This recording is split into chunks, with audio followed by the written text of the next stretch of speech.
নবীর আনসারী সাহাবী নামাজে দাঁড়াইয়া ওই আনসারী সাহাবী সূরাতুল ফাতিহা তিলাওয়াত করে। সূরাতুল ফাতিহা তিলাওয়াত করার পরে সূরাতুল ইখলাস তিলাওয়াত করে। সূরাতুল ইখলাস তিলাওয়াত করার পরে আবার অন্য একটি কিরাত পরিবেশন করে। প্রতি রাকাতে বারবার যখন এমন করে, একদিন মসজিদের মুক্তাদিরা ইমাম সাহেবকে ডাক দিয়া বলে, আনসারী সাহাবীকে ডাক দিয়া বলে, কি গো ইমাম সাহেব, আপনি প্রতি রাকাতে সূরাতুল ফাতিহা তিলাওয়াত করার পরে আবার সূরাতুল ইখলাস তিলাওয়াত করেন। সূরাতুল ইখলাস তিলাওয়াত করা যখন শেষ হয়ে যায়, সূরাতুল ইখলাস তিলাওয়াত করার পরে আবার অন্য একটি কিরাত পরিবেশন করে। আপনি কেন গো বারবার এমন করেন? কারণ এটা আমাদের কাছে অনেক বিরক্ত লাগে, অনেক অপছন্দ হয়। এবার মসজিদে কুবার ইমাম সাহেব আনসারী সাহাবী মুক্তাদিদেরকে এক বাক্যে জবাব দিয়া দিস, কিরে মুক্তাদিরা,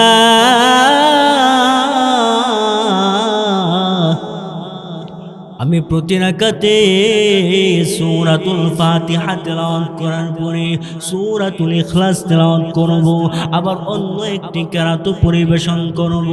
কিরে মুক্তাদিরা, আমার পিছনে যদি তোমাদের নামাজ পড়তে ভালো লাগে তাহলে নামাজ পড়তে পারো, আর যদি ভালো না লাগে তাহলে আমার পিছনে তোমরা নামাজ পড়ো না। আমাকে মসজিদে কুবার ইমাম হিসাবে আর নিযুক্ত করার দরকার নাই, আমাকে বাতিল করে দাও। মুক্তাদিরা নবীজির দরবারে দৌড়ায়া উপস্থিত হয়ে গেছে। ওগো আল্লাহর নবী, আপনি যাকে মসজিদে কুবার ইমাম হিসাবে নিযুক্ত করেছেন, আপনার এই আনসারী সাহাবী সূরাতুল ফাতিহা তিলাওয়াত করার পরে আবার সূরাতুল ইখলাস তিলাওয়াত করতে আরম্ভ করে, সূরাতুল ইখলাস তিলাওয়াত করার পরে আবার অন্য একটি সূরা, আবার অন্য একটি কিরাত পরিবেশন করে। ওগো নবীজি, এরকম কেন বারবার করে গো? আমাদের জানার ইচ্ছা হচ্ছে। এবার নবীজি ওই আনসারী সাহাবীকে ডাক দিয়া বলে, কিরে সাহাবী, সাহাবী রে, তুমি কেন রে বারবার সূরাতুল ফাতিহা তিলাওয়াত করার পরে আবার কেন সূরাতুল ইখলাস তিলাওয়াত করো, আবার কেন একটি কিরাত পরিবেশন করো? এর কারণ কি? ওই সাহাবী নবীকে ডাক দিয়ে বলে, ইয়া রাসূলুল্লাহ, ইয়া হাবিবাল্লাহ, ওগো নবীজি, আমি সূরাতুল ইখলাসকে অনেক মহব্বত করি, আমি সূরাতুল ইখলাসকে অনেক ভালোবাসি। শুধু সূরাতুল ইখলাসকে ভালোবাসি যে বিষয়টা এমন না। আমি সূরাতুল ইখলাস আমি যখন একাকিত অবস্থায় হয়ে যাই, শুধু নামাজে দাঁড়াইয়া না, আমি একাকিত অবস্থায় গোপনেও বেশি বেশি করে সূরাতুল ইখলাস তিলাওয়াত করি। আল্লাহর নবী বিশ্ব নবী রহমাতুল লিল আলামিন এমনি সাহাবীকে ডাক দিয়া বলে, কিরে সাহাবী, সাহাবী রে, এই সূরাতুল ইখলাসকে মুহাব্বত করার খাতিরে, ভালোবাসার খাতিরে মহান আল্লাহ জিবরাইলের মাধ্যমে আমি নবীর কাছে ওহী পাঠাইছি। মহান আল্লাহ তুমি সাহাবীকে অনেক ভালোবাসে। ওয়া নাশহাদু আন্না সাইয়্যিদানা ওয়া সানাদানা ওয়া হাবিবানা ওয়া মাওলানা মুহাম্মাদান আবদুহু ورسوله الذي أرسل إلى الناس كافة بشيرا ونذيرا وداعيا إلى الله بإذنه وسراجا منيرا أما بعد فأعوذ بالله من الشيطان الرجيم بسم الله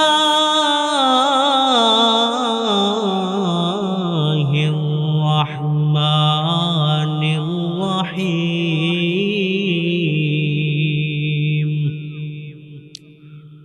قل هو الله أحد الله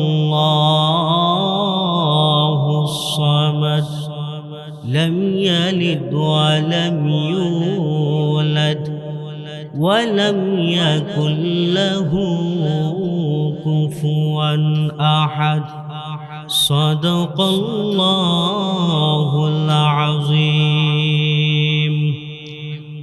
وقال تعالى في شان حبيبه ومحبوبه ومعشوقه مخبرا وآمرا إن الله وملائكته يصلون على النبي يا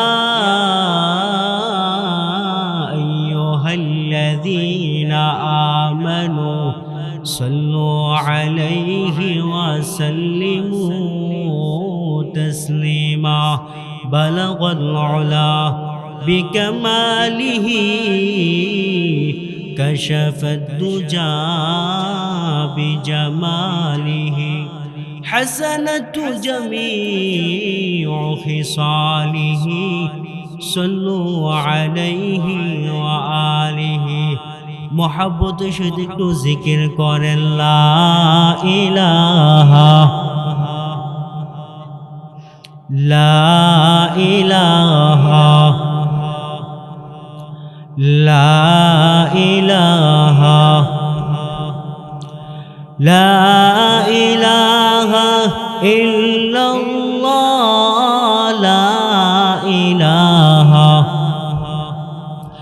एही कालिमा पढ़बी যারা কাজে লাগবে মরণ বেলা বলো এহি কালিমা পড়বি যারা কাজে লাগবে মরণ বেলা এই কালিমা রোশনীতে এই কালিমা রোশনীতে কবর হবে উজালা লা ইলাহা লা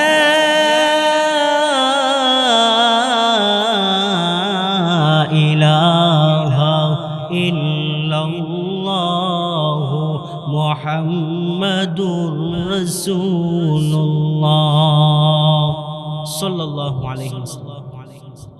আজকের মাহফিলের বর্তমান অধিবেশনের আমার সম্মানিত সভাপতি সাহেব ফান্তাজিল্লাহুল আলী, উপস্থিত ওলামায়ে কেরাম, তোলাবে আজম ও আমার প্রাণ প্রিয় ধর্মীয় যুবকবৃন্দ ভাইরা, পর্দার আড়াল থেকে ওয়াজ শ্রবণ করতেছেন আমার সম্মানিতা মা ও বোনেরা, সর্বপ্রথমই মহান স্রষ্টার দরবারে শুকরিয়া জ্ঞাপন করি যে স্রষ্টা আপনাকে আমাকে বহু মানুষ থেকে যাচাই বাছাই করে দুনিয়াবী যাবতীয় ব্যস্ততা থেকে ফারেক করে আল্লাহ পাক রব্বুল আলামিন আমাদেরকে একটি নুরআনি কুরআনি বরকতি, রহমতি, জলসাই এবং মজলিসে আসা এবং বসার মতো তৌফিকটুকু দান করেছেন।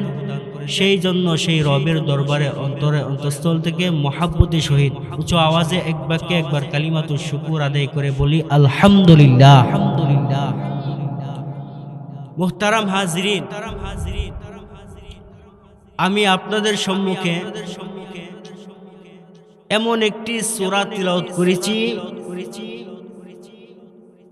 যেই সূরাটি আমাদের সকলেরই পরিচিত, জানা শোনা, মুখস্থ একটি সূরা। এই সূরার নাম হলো সূরাতুল ইখলাস। জনসাধারণ লোকদের কাছে এই সূরাটি সূরা কুল হুয়াল্লাহ বলে পরিচিত। অনেকেই বলে হুজুর সূরা ইখলাস টিখলাস কিছু বুঝি না, সূরা কুল হুয়াল্লাহ বুঝি। মুহতারাম হাজিরিন, আমার তিলাওয়াতকৃত সূরার নাম হলো সূরাতুল ইখলাস। এই সূরাতে 4টি আয়াত কারিমা আছে, 15টি শব্দ আছে, 47টি অক্ষর আছে। এই সূরাটি মক্কায় অবতীর্ণ হয়েছে। এই সূরাকে মাক্কি সূরা বলা হয়। পবিত্র কালামুল্লাহ শরীফের মধ্যে 114টি সূরা আছে।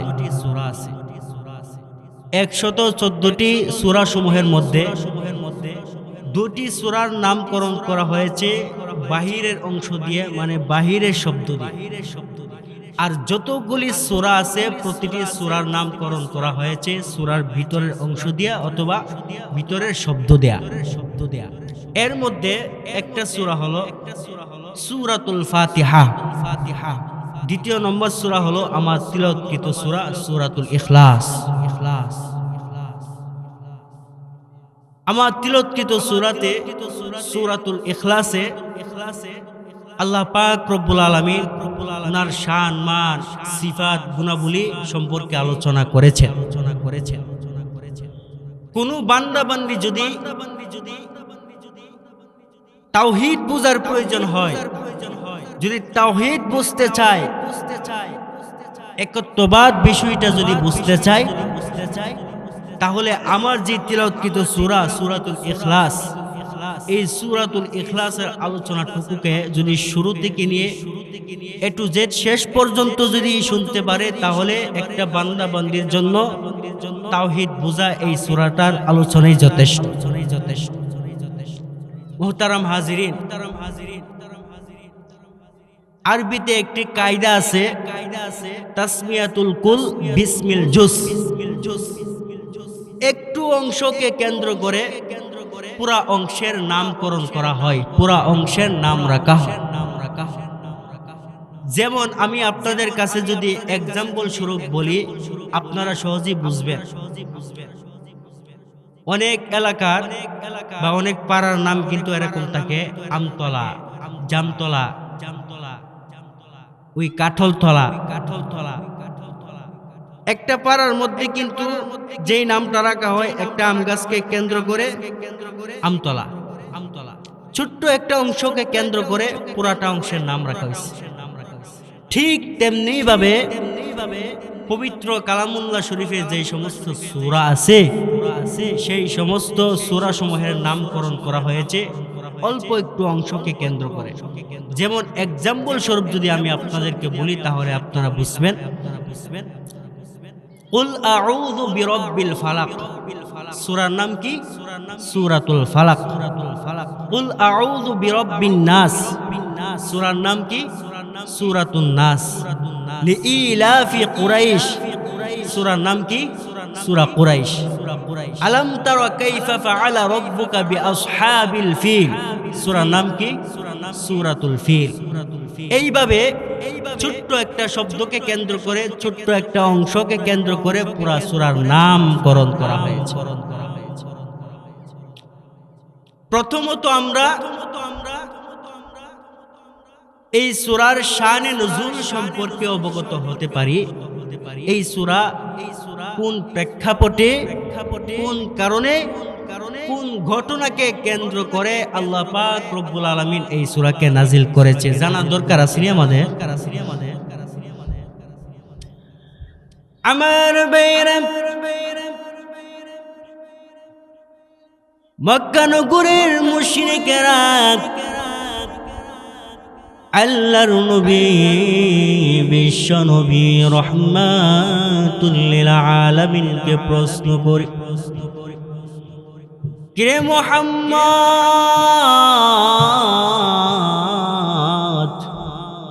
মুহাম্মদ রে,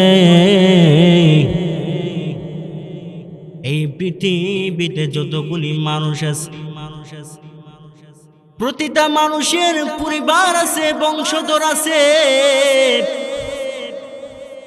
মা বাবা আছে, সন্তান সন্ততি আছে রে, ভাই বোন আছে। মুহাম্মদ,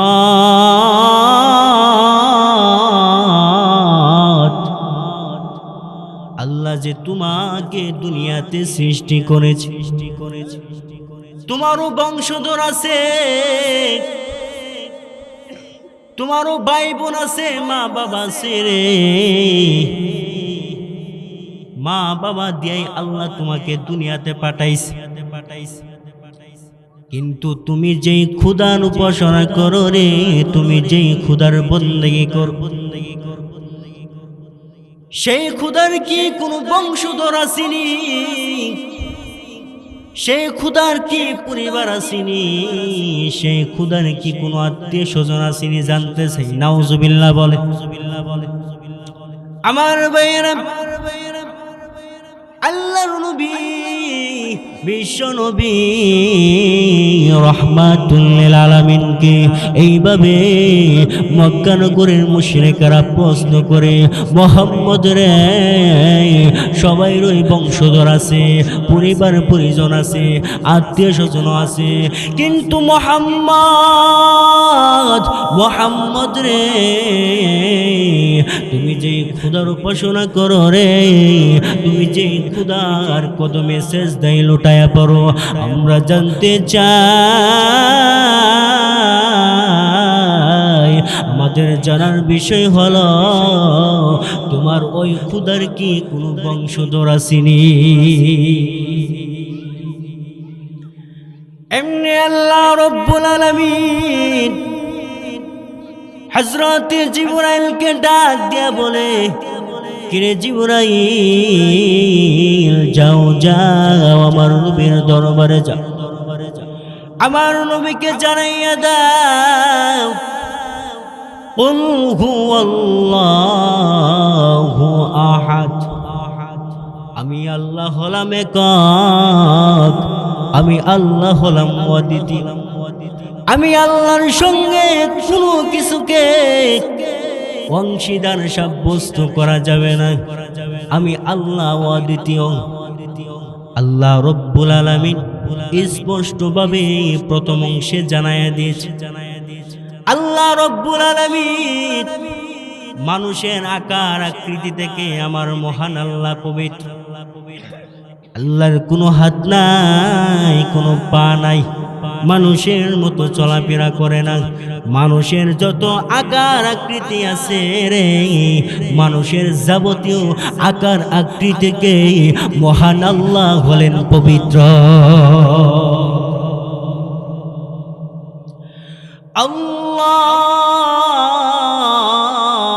আল্লাহুস সামাদ। এরপরে অংশে আল্লাহ রব্বুল আলামিন বলেন, কিরে জিবরাইল, জিবরাইল, যাও যাও আমার নবীকে জানাইয়া দাও, আমি আল্লাহ হলাম মুখাপেক্ষী, আমি আল্লাহ দুনিয়ার কোন মানুষের মুখাপেক্ষী নয়, আমি আল্লাহ রব্বুল আলামিনের কারো সাহায্য নিতে হয় না। বান্দার যখন সাহায্যের প্রয়োজন হয়, আমি আল্লাহর দরবারে ফিরে আসি রে, আমি আল্লাহ তাআলার দরবারে সাহায্য চাই, কিন্তু আমার কোনো কিছুর প্রয়োজন হয় না, আমার কারো সহযোগিতা নিতে হয় না, কারো সাহায্য নিতে হয় না।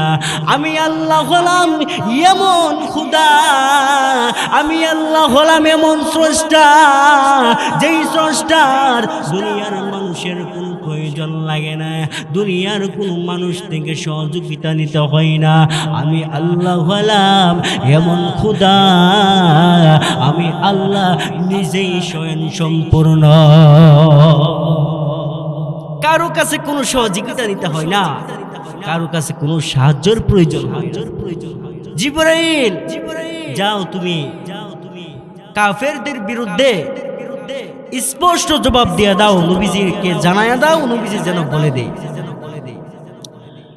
লাম ইয়ালিদ ওয়া লাম ইউলাদ। আল্লাহ রব্বুল আলামিন জানায়া দে, আমি আল্লাহ রব্বুল আলামিন দুনিয়ার কোন মানুষ থেকে আমি আল্লাহ জন্ম নেই না, আমি আল্লাহকে কেউ জন্ম দেই নাই, আমি আল্লাহ হলাম জন্ম থেকে পবিত্র, আমি আল্লাহর কোনো মা নাই, আমি আল্লাহর কোনো বাবা নাই, আমি আল্লাহর কোনো সন্তান নাই, আমি আল্লাহর কোনো ভাই বোন নাই, আমি আল্লাহর কোনো পরিবার নাই, কোনো পরিজন নাই রে, আমি আল্লাহ হলাম বংশধর থেকে পবিত্র। অর্থাৎ মানুষের যাবতীয় আকার আকৃতি থেকে সম্পর্ক থেকে আল্লাহ তাআলা পবিত্র, আল্লাহ তাআলা পবিত্র। আল্লাহ রব্বুল আলামিন হযরত জিবরাইলের মাধ্যমে নবীজির দরবারে স্পষ্টভাবে বার্তাটা পৌঁছায়া দিয়েছে। জিবরাইল নবীকে ডাক দিয়া বলে, কি গো নবীজি, নবীজি মহান আল্লাহ কাফেরদের বিরুদ্ধে, মুশরিকদের বিরুদ্ধে দাঁত ভাঙ্গা জবাব দেওয়ার জন্য মহান আল্লাহ এই মুহূর্তে আমার মাধ্যমে আপনার কাছে সূরাতুল ইখলাস নাজিল করে দিয়েছে। স্পষ্ট রূপে আল্লাহ জবাব দিয়ে দিছে। ওই যে মুশরিকেরা নবীকে প্রশ্ন করছে, কি গো মুহাম্মদ, দুনিয়ার সকলের ওই বংশধর আছে, পরিবার পরিজন আছে, বাচ্চা কাচ্চা আছে, ভাই বোন আছে, সবাই আছে, তুমি যেই খোদার উপাসনা করো, যেই খোদার বন্দেগী করো, সেই খোদার কি কোনো বংশধর আছে, কোনো পরিবার পরিজন আছে? আল্লাহ পাক স্পষ্টভাবে জিবরাইলের মাধ্যমে নবীজির কাছে প্রশ্নের জবাব দিয়ে দিছে। আমার ভাইরা, এখন আসুন এই সূরাতুল ইখলাসের ফজিলত সহিহ বুখারীর কিতাবুত তাওহীদে এসেছে। হযরতে আয়েশা সিদ্দিকা রাদিয়াল্লাহু তাআলা আনহা থেকে হাদিস বর্ণিত, আল্লাহর নবী বিশ্ব নবী রাহমাতুল লিল আলামিন একজন ব্যক্তির নেতৃত্বে একদল সেনাবাহিনী এক জায়গায় প্রেরণ করেছে।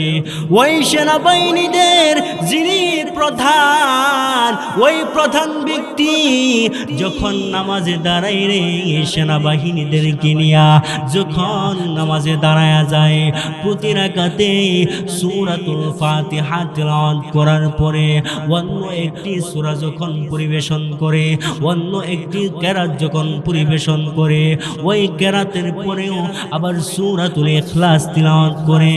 বারবার যখন এমন করে, প্রতি রাকাতে যখন সূরাতুল ফাতিহা তিলাওয়াত করার পরে, অন্য একটি কেরাত পরিবেশন করার পরে আবার যখন সূরাতুল ইখলাস তিলাওয়াত করে, এবার এই দৃশ্য দেখে সেনাবাহিনীর লোকেরা নবীজির দরবারে নালিশ জানাইছে, হুজুর, হুজুর, আমরা জানতে চাই আপনি আপনি যাকে নেতৃত্ব দিয়েছেন আমাদের মধ্যে যিনি প্রধান, এই প্রধান ব্যক্তি প্রতি রাকাতে সূরাতুল ফাতিহা তিলাওয়াত করার পরে অন্য একটি কাজ যখন পরিবেশন করে এমনি সূরাতুল ইখলাস তিলাওয়াত করতে আরম্ভ করে দেয়। কি গো নবীজি, আপনার এই সেনা প্রধান লোকটা কেন বারবার এমন করে, কারণ কি? এবার নবীজি সেনাবাহিনী লোকদেরকে ডাক দিয়ে বলে, কিরে সেনাবাহিনীর লোকেরা, তোমাদের কি ইচ্ছে, তোমাদের কি জানার ইচ্ছা হয়েছে? তাহলে এই সেনা প্রধান লোকটাকে জিজ্ঞেস করো সে কি কথা বলে। এবার সেনা প্রধান ব্যক্তি নবীজির সামনে সাহাবায়ে কেরামদের সামনে স্পষ্ট রূপে জানাইয়া দিয়েছে, আমি সূরাতুল ইখলাসকে অনেক মহব্বত করি, আমি সূরাতুল ইখলাসকে অনেক ভালোবাসি। এই সূরাতুল ইখলাস তেলাওয়াত করা ব্যতীত আমার নামাজটা আদায় করতে মনে চাই না। আমি এই সূরাতুল ইখলাসকে অনেক পছন্দ করি, এই সূরাতুল ইখলাসকে আমি পরকালীন নাজাত পাওয়ার উসিলায় বেশি বেশি করে তেলাওয়াত করি। এই জন্য আমি প্রতি রাকাতে সূরাতুল ফাতিহা তেলাওয়াত করার পরে আবার একটি কেরাত পরিবেশন করি। একটা কেরাত পরিবেশন করার পরে তারপরে আমি সূরাতুল ইখলাস তেলাওয়াত করতে আরম্ভ করে দিই। এমনি নবীজি সাহাবীদেরকে স্পষ্ট রূপে জানাইয়া দিয়েছে, কিরে সাহাবীরা, আমার এই বান্দা, আমার এই উম্মত আল্লাহর বান্দা সূরাতুল ইখলাসকে মহব্বত করার খাতিরে মহান আল্লাহর এই বান্দার উপরে মহান আল্লাহ রাজি আর খুশি হয়ে গেছে। কারণ কি? সূরাতুল ইখলাসকে যেমন মহব্বত করেছে, যেমন ভালোবেসেছে, ঠিক তেমনি ভাবে এই সূরাতুল ইখলাস বেশি বেশি করে তেলাওয়াত করেছে। সূরাতুল ইখলাসের ফজিলত আসেনি, থাকলে কম না বেশি? অনেক অনেক বেশি। আপনাদের কি অসুবিধা হইতেছে? আপনারা যদি আলোচনা বুঝেন তাহলে হা না না কিছু বইলে উত্তর দেন, একটু জিকির করেন, লা ইলাহা লা ইলাহা সুবহানাল্লাহ ওয়ালহামদুলিল্লাহ লা ইলাহা, মাশাআল্লাহ, মহব্বত বল, সুবহানাল্লাহ ওয়ালহামদুলিল্লাহ লা ইলাহা। আমার চেহেলে মেয়ে বন্ধু বান্ধব আরো যত আপনজন, আমার চেহেলে মেয়ে বন্ধু বান্ধব আরো যত আপনজন, সবাই মিলে রাখবি আমায়, সবাই মিলে রাখবি আমায়, 3.5 হাত মাটির ঘর, সুবহানাল্লাহ।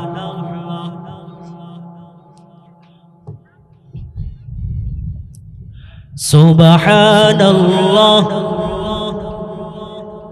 তুমি বাঁচাও তুমি মারো, তোমার হাতে জীবন মরণ, তুমি চারা নাই যে মুদের, তুমি চারা নাই যে মুদের কোন পরওয়ারদিগার, সুবহানাল্লাহ। মাশাআল্লাহ, মহব্বতে পড়ুন, আওয়াজ দিয়ে পড়ুন।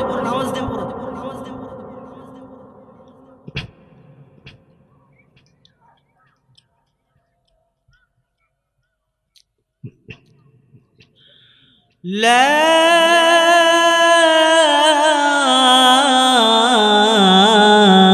إله إلا الله মুহাম্মাদুর রাসূলুল্লাহ সাল্লাল্লাহু আলাইহি ওয়াসাল্লাম।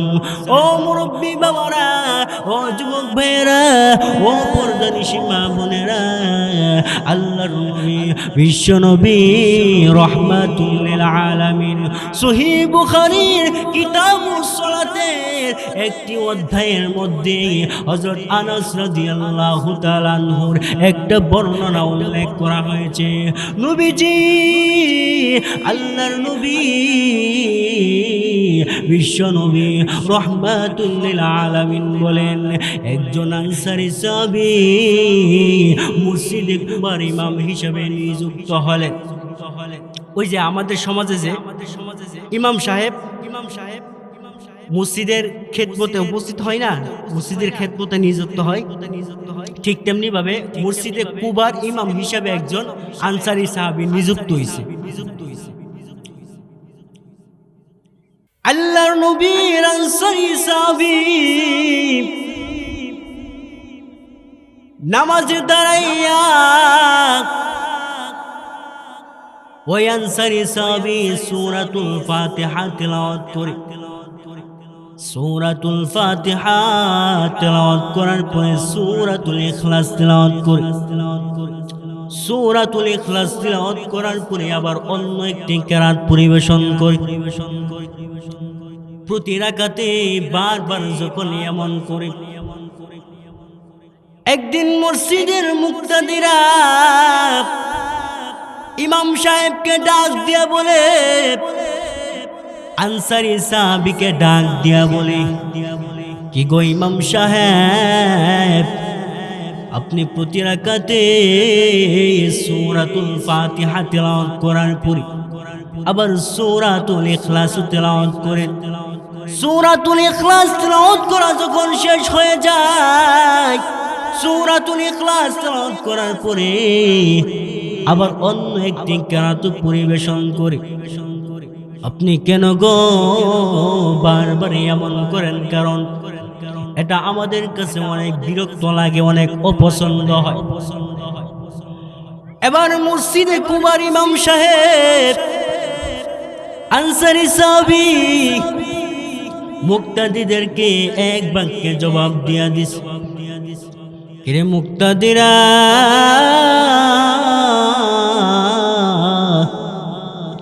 আমি প্রতি রাকাতে সূরাতুল ফাতিহা তিলাওয়াত করার পরে সূরাতুল ইখলাস তিলাওয়াত করব, আবার অন্য একটি কিরাত পরিবেশন করব।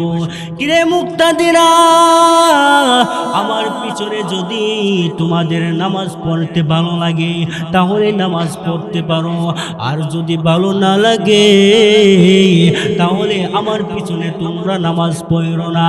আমাকে মসজিদে কুবার ইমাম হিসাবে আর নিযুক্ত করার দরকার নাই, আমাকে বাতিল করে দাও। মুক্তাদিরা নবীজির দরবারে দৌড়ায়া উপস্থিত হয়ে গেছে।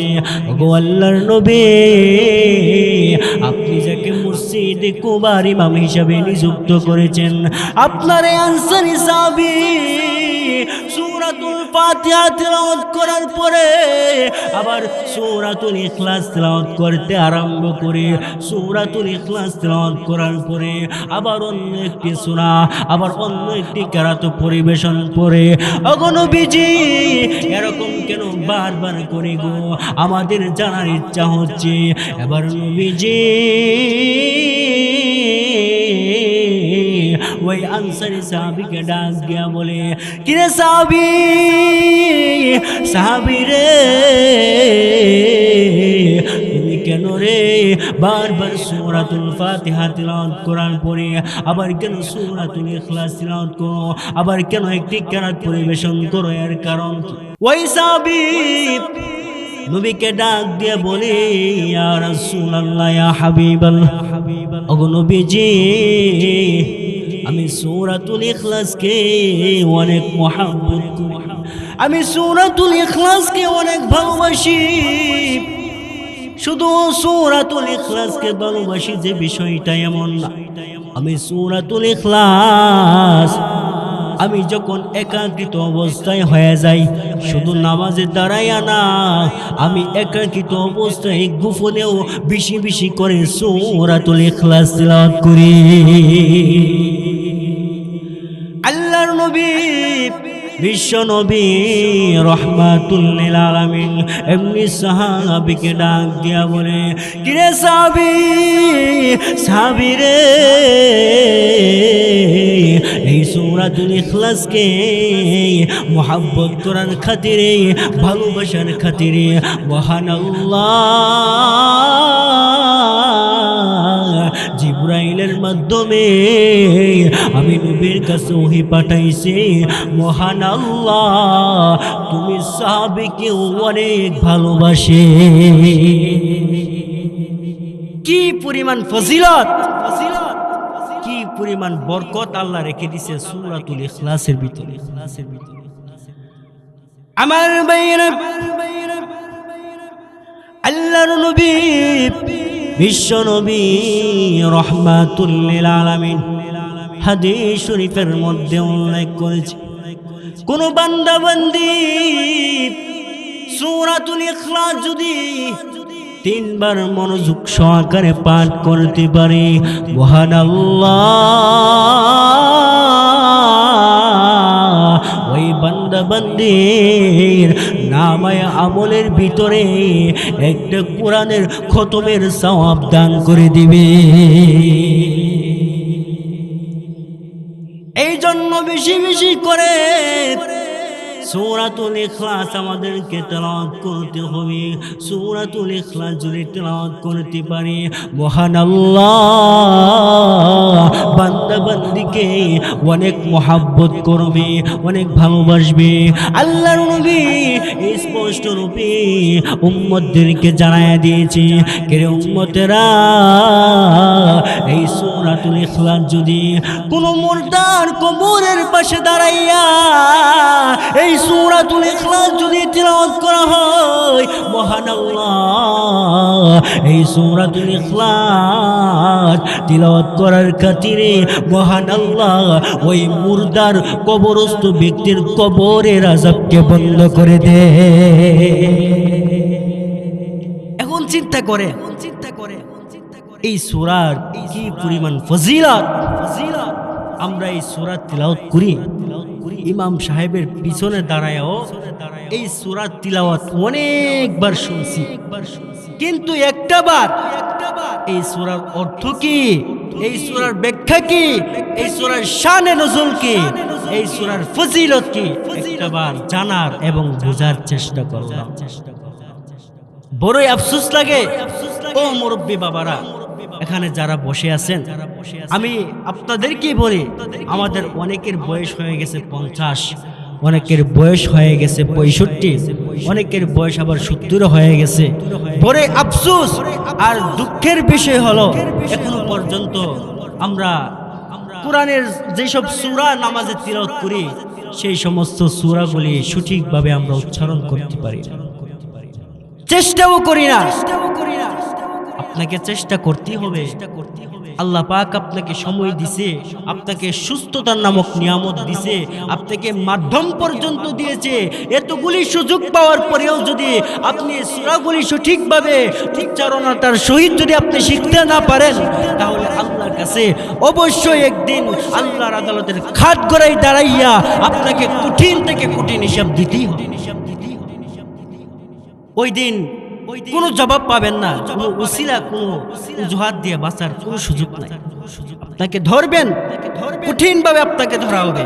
বান্দা, তোমাকে আমি আল্লাহ দয়া কইরা, রহম কইরা, মায়া কইরা তোমাকে আমি আল্লাহ এত সুযোগ দিছিলাম, তুমি দুনিয়ার যাবতীয় কাজ করতে পারছো, অনেক ব্যস্ততার মধ্যে ছিলা, তুমি কি আমার কোরআনের সূরাগুলি সুই শুদ্ধ কইরা শিখার জন্য একটু সময় দিতে পারলা না? আমার ভাইরা, এই মুসলমান, এই সমস্ত সূরা যদি তিলাওয়াত করে যেতে পারি, আল্লাহর কোরআন যদি তিলাওয়াত করে আল্লাহর কোরআনকে যদি মহাব্বত করে অন্তরে ঢুকাইয়া যদি আপনি আমি দুনিয়া থেকে বিদায় হতে পারি, সূরাতুল ইখলাসের মহাব্বত আর ভালোবাসা নিয়ে যদি দুনিয়া থেকে বিদায় হতে পারি রে, আল্লাহ রব্বুল আলামিন বলে আমার এই বান্দার চেষ্টা আর মেহনতের খাতিরে আমি মহান আল্লাহ পরকালে কোরআন শিক্ষার কারণে আর আমার এই সূরাতুল ইখলাসকে মহাব্বত করার খাতিরে আমি মহান আল্লাহ ওই সমস্ত বান্দা বান্দিকে নাজাতের ফয়সালা করে দিব। আপনি নাজাত পাবেন। আল্লাহ পাক পরকালে এক একটা উসিলা তালাশ করবে, এক একটা মাধ্যম তালাশ করবে। যদি এক একটা উসিলা এক একটা মাধ্যম পায়, এতেও আল্লাহ পাক আপনাকে নাজাত নামক নিয়ামত দিতে পারে।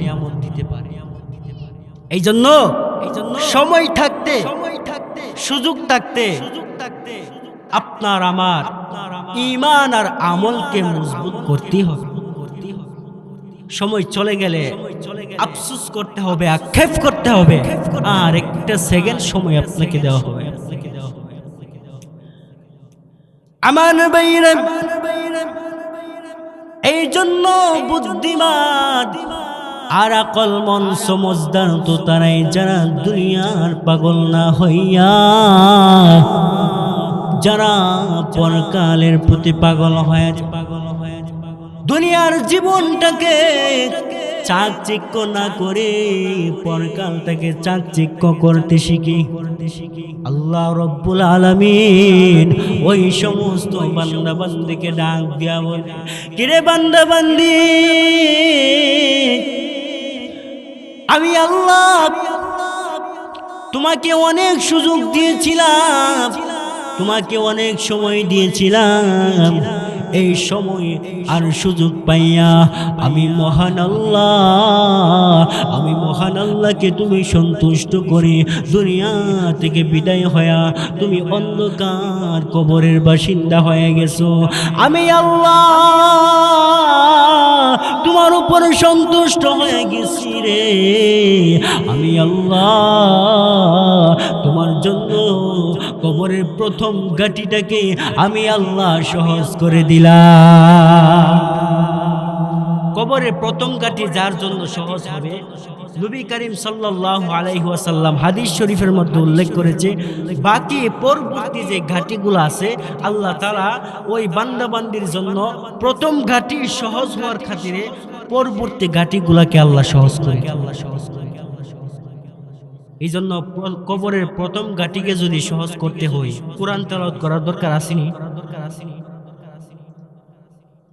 উলামায়ে কেরামদেরকে মহব্বত করার দরকার আসেনি? সঠিকভাবে 5 ওয়াক্ত নামাজ জামাতে সহিত মসজিদে গিয়া উপযুক্ত ইমামের পিছনে পড়ার দরকার আসেনি? আহা, খুব আফসোস লাগে। চতুর্দিকে আজান হয়, মুয়াজ্জিনে দৈনিক 5 বার স্মরণ করে, ও আল্লাহর বান্দা বান্দি নামাজ কায়েম করো। বান্দাদেরকে ডাকে, আসো, আল্লাহ ডাকে, আমার দিকে আসো, ফিরে আসো। বান্দারে, আমি একবার দুইবার না 5 ওয়াক্ত আমি আল্লাহ তোমার জন্য অপেক্ষা করতে থাকি। আমি আল্লাহ তোমার জন্য অপেক্ষা করতে থাকি। তুমি কবে আসবা মসজিদে, আর আমি আল্লাহ তাআলার দরবারে তুমি হাজিরা দিও। আল্লাহ পাক বান্দার জন্য অপেক্ষা করে। বান্দাকে আল্লাহ পাক অনেক মহব্বত করে। বান্দার প্রতি আল্লাহর অনেক দয়া আছে, রহম আছে, কিন্তু বান্দা আল্লাহ দয়া আর রহম বুঝে না। বান্দাকে আল্লাহ অনেক অনেক অনেক অনেক সুযোগ দান করছে। এই সুযোগে যদি বান্দা কোনো কিছু করে, ঈমান আমলকে যদি মজবুত করে দুনিয়া থেকে বিদায় হতে পারে, আল্লাহ পাক রব্বুল আলামিন পরকালে ওই বান্দা বান্দির সঙ্গী আর সাথী হয়ে যাবে। সুবহানাল্লাহ, সুবহানাল্লাহ। মুহতারাম হাজিরিন, আপনাদের মেহমান এসে গেছে। আমার আলোচনার সময় এখানেই শেষ। আমি আপনাদের সদা সর্বদাই সর্ব অবস্থায় সুস্থতা ও নেক হায়াত কামনা করে বিদায় নিচ্ছি। আসসালামু আলাইকুম ওয়া রাহমাতুল্লাহি ওয়া বারাকাতুহু।